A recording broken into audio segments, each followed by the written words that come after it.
ও আচ্ছা, এদেরকে নিয়ে হাসলে তো আবার এদের বয়ফ্রেন্ড এসে আমাকে কখন জানি টপকে দেয়, কে জানে। সত্যি কথা বলতে আমি আজ পর্যন্ত কারো চেহারা নিয়ে হাসি ঠাট্টা করিনি, কিন্তু আজ এদের চেহারা দেখার পর মনে হচ্ছে এদের চেহারা দেখে হাসি ঠাট্টা না করলে এদের সাথে অনেক বড় অপরাধ করে ফেলব। এদিকে গতকাল এই দুটো মেয়ের ছবি আমি ঘুমন্ত কুকুরের পিছনে দিয়ে এসেছি। ভেবেছিলাম কুকুরটা ঘুম থেকে উঠে এদের মুখের উপর মুতে দিবে, কিন্তু বিশ্বাস করেন সেই কুকুরটা ঘুম থেকে উঠার পর পিছনে থাকা এদের ছবি দেখে মুতাতে দূরে থাক এদের চেহারা দেখে ঘেউ ঘেউ করে হেসে দিয়েছে। জানা গেছে এখন নাকি সেই কুকুরটা ভয়ে আছে, কেননা এদেরকে দেখে কেউ হাসে নাকি এরা এদের বয়ফ্রেন্ডকে পাঠিয়ে দেয়।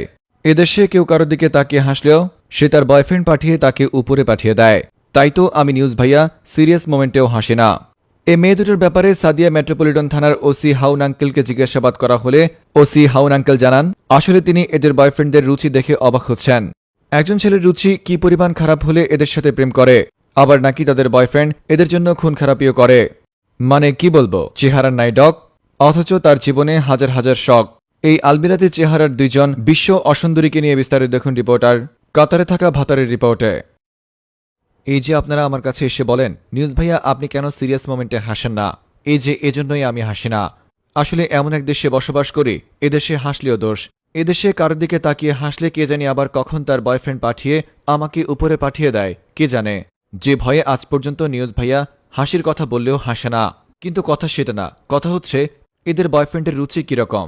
ভাইরে, প্রেম করবি কর, একটা ভালো চেহারা দেখে একটা ভালো মস্তিষ্কের মেয়ের সাথে প্রেম করতে। কাদের সাথে তোরা প্রেম করেছিস? তোরা তো ছেলে জাতির কলঙ্ক করে ভাই। চেহারা দেখতে আমারও অত ভালো না, তাই তো ছোটবেলা থেকে কারো চেহারা নিয়ে হাসি ঠাট্টা করিনি। কিন্তু ভাই বিশ্বাস করেন আজ এই দুজনের চেহারা নিয়ে হাসি ঠাট্টা করতে হবে, তা না হলে ওদের সাথে অন্যায় করে ফেলব। চিন্তা করে দেখেন, রাস্তায় আপনি আর আপনার বন্ধু হাসি ঠাট্টা করছেন, আপনার পাশ দিয়ে হেঁটে যাচ্ছে দুজন ছেমরি, এবং ওরা ভেবেছিল ওদেরকে নিয়ে হাসি ঠাট্টা করছে, যে কারণে ওরা বয়ফ্রেন্ড পাঠিয়ে আপনাকে মেরে দিল। ভাই রে ভাই, কিছু হলো? কিছু না হলেও হলো, দেশটাই এরকম ভাই। যেই না তাদের চেহারা নাম রেখেছে পেয়ারা, চেহারায় নাই ডক, অথচ তাদের হরেক রকম শখ। আমি আবারও বলছি ভাই, এদের বয়ফ্রেন্ডের রুচি আসলেই খারাপ। কেননা ভাই এদের বাবা যদি আমার কাছে এসে বলে ধরো বাবা তোমাকে 1 লাখ টাকা দিলাম, তুমি দয়া করে আমার এই মেয়ে দুটোর সাথে প্রেম করো, না রে ভাই তবুও আমি প্রেম করব না। আবার নাকি এদের কথা শুনে কাকে না কাকে ধরে মেরে দেব, প্রশ্নই আসে না ভাই। এদিকে আমার একটা ইচ্ছা আছে, আর সে ইচ্ছেটা হলো এদেরকে বড় শাস্তি দেওয়ার আগে দয়া করে 1 সপ্তাহ শাহবাগে বেঁধে রাখেন, যেন সবাই শাহবাগের মোড় দিয়ে যাওয়ার সময় এদের দিকে তাকিয়ে একবার হে হে করে হাসি দিবে। তখন দেখতে চাই তাদের কোন কাতার থেকে আসা ভাতার আমাদেরকে টপকে দেয়। রিপোর্টার কাতারে থাকা ভাতার, ফ্রম নিউজ ভাইয়া।